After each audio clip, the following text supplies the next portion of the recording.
What is gender ideology? The phrase seems to be a big bad in certain sections of the conservative right here in Canada lately. Trudeau does not have a right to impose his radical gender ideology on our kids.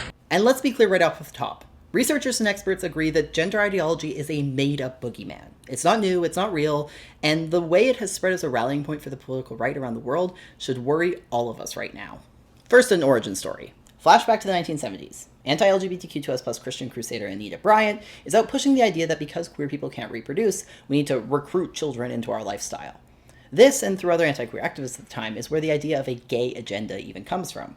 And today, when anti-trans activists are pushing that kids are being recruited to gender ideology, it comes from the same sort of place. And here's the thing about gender ideology. It doesn't actually mean anything. Experts agree that it's this big, broad category that people can lump a lot of concepts and people into in order to make them seem like a threat. We see the same sort of thing happen with other phrases like critical race theory, which is often expanded and utilized far beyond its actual definition in order to further usually right-wing political agendas. Experts trace the specter of gender as a threat to the Christian right back to the 90s, when the Vatican pushed back against the United Nations, including gender and human rights documents. Then gender ideology itself really started to pick up steam in right-wing political circles ahead of the 2016 US presidential election, when Republicans and Donald Trump realized that invoking this threat of gender ideology could be used to argue that wokeness is going too far and free speech is being threatened.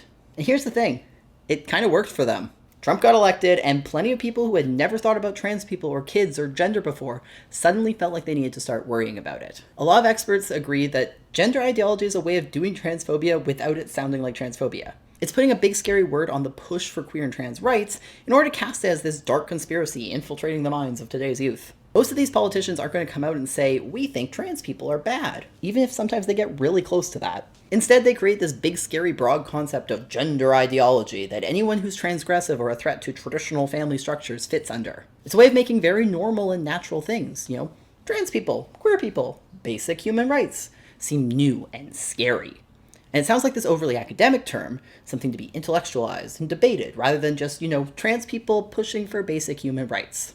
Over on Xtra, contributor Tobin Ings spoke to a bunch of experts and researchers on where this term comes from and why it's so appealing to anti-trans politicians and movements in this current moment. Check out the full explainer at xtramagazine.com.